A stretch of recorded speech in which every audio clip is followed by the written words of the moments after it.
Bem, eu vim falar sobre a questão da identidade, né, da fixação numa referência identitária, ou seja, numa lógica identitária e do binarismo que isso comporta, né, numa lógica de oposição. Quando você fala de uma identidade, quando você define algo, você também diz sobre aquilo que não é, sobre aquilo que não é aquele algo.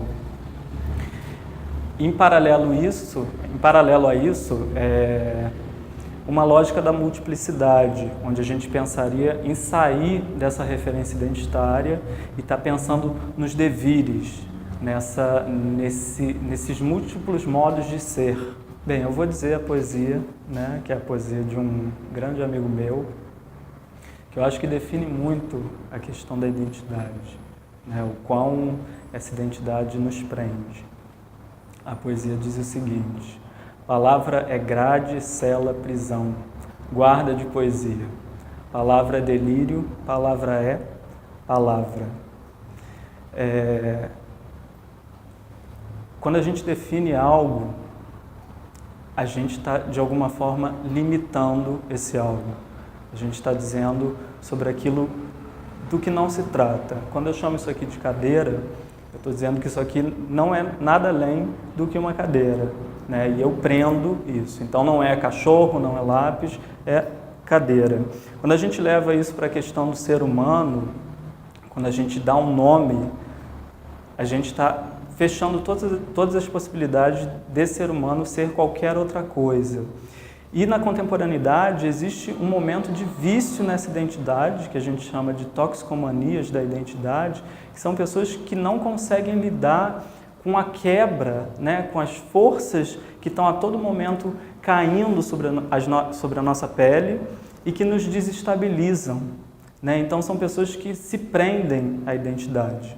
Se a gente volta um pouquinho na história, né, a gente vai perceber que houve a criação de um sujeito, houve a criação de um homem e de um tipo determinado de sujeito. Então a gente pode pensar num sujeito do iluminismo, né, que é o sujeito da razão, é o sujeito a partir de Descartes, do penso, logo existo. Então, se eu penso, é porque existe um eu anterior, né? E da ideia de John Locke também, que traz a ideia de mesmidade, que seria que a gente, por mais que o eu se desenvolva, tem sempre algo ali na essência, um núcleo que permanece idêntico. Então, essas são construções que vão possibilitando um determinado tipo de sujeito, juntamente com as revoluções tecnológicas e científicas, que o homem se apodera, né? O homem começa a ser autônomo, começa a ser controlador de uma natureza que antes colocava medo nele. Então agora o homem controla. E são produções de um privado em detrimento de um público, né? Começa a haver essa distinção. Depois da Idade Média, o homem sai dessa ligação com a igreja e passa a falar direto com Deus. Isso traz uma consciência individual muito forte, né? Então são elementos da história que foram produzindo um determinado tipo de sujeito. No caso, o sujeito da razão, o sujeito do iluminismo. Com a mudança dos ventos, o que ocorre é que esse empresário individual vai dando lugar aos conglomerados empresariais, né? E aí a gente teria a criação de um sujeito sociológico. A partir desse sujeito sociológico, o que se institui é uma dicotomia entre eu e sociedade, né? Agora essa sociedade influencia o eu não é mais tão autônomo. Tem uma sociedade, tem uma cultura que passa a influenciar e vice-versa, né? Então temos aí identidades sociais, existem papéis sociais e esse eu preso a essa estrutura, né, dos papéis sociais e vice-versa. Então o papel social determina quem é eu e eu determina quais são os papéis sociais. Há uma influência e essa dicotomia ela fica bem presente aí. A partir do século XX, algumas transformações ocorrem que irão determinar o que Stuart Hall, que é um sociólogo, chamou de crise da identidade. São 5 transformações na modernidade que começam a tirar o eu do seu trono, desse lugar. A primeira delas é a revisão autosseriana de Marx, né, que diz que a condição histórica determina o homem. O homem deixa de ser autor da história. Então tem um contexto histórico que determina esse homem.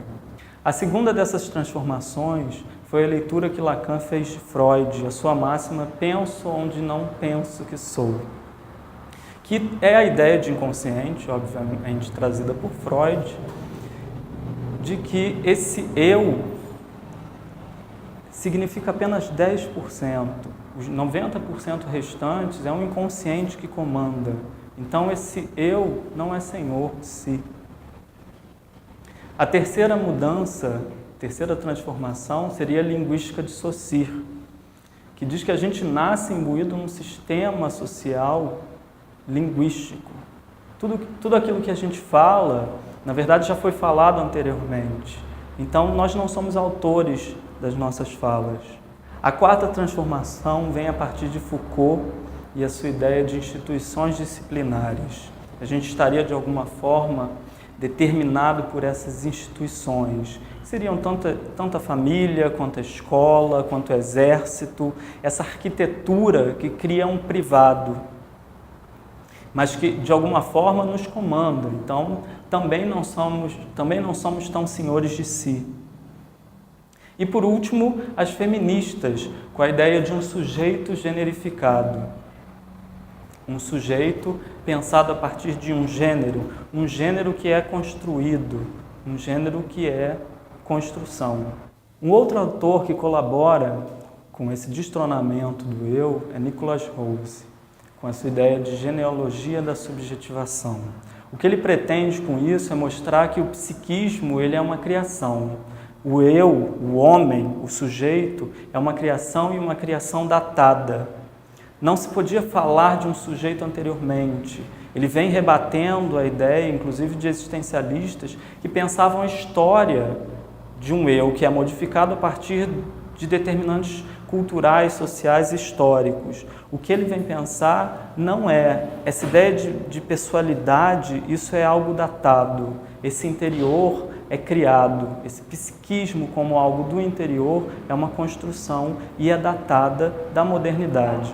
Assim, ele traz a ideia de um sujeito epistemológico, que é conhecedor de si, um sujeito despótico, controlador de si, e um sujeito cuidador de si, como produções dessas instituições. Nesse caso, um ótimo exemplo seria a literatura de autoajuda, que a todo momento está se referenciando a esse eu, um como fazer, um eu que sabe, que tem possibilidade de ser autônomo e fazer e guiar a sua vida e controlar a sua vida.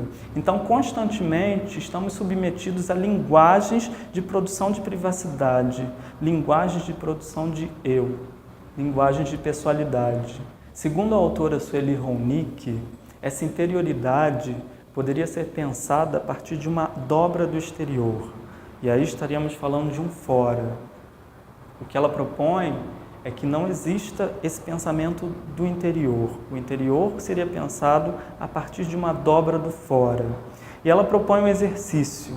Ela pede que a gente arranque a pele do corpo, abra e faça um plano.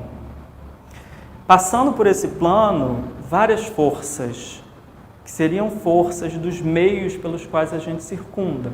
O meio familiar, o meio cultural, o meio informático, o meio profissional, o meio sexual. Essas forças vão batendo nesse plano e vão produzindo diagramas com dobras. Quando essas dobras se fixam no tempo, isso sim seria a identidade, isso sim seria a interioridade. Assim, isso que a gente chama de dentro, na verdade, seria o fora. É como a gente vem tentando traçar aqui essa linha da pele e, na verdade, o que é dentro da boca é fora. Então, os nossos órgãos, que a gente chama de interno, na verdade, seria uma invaginação do externo. E ela pega esse exemplo para falar da subjetividade, para falar do que é que se chama hoje interioridade.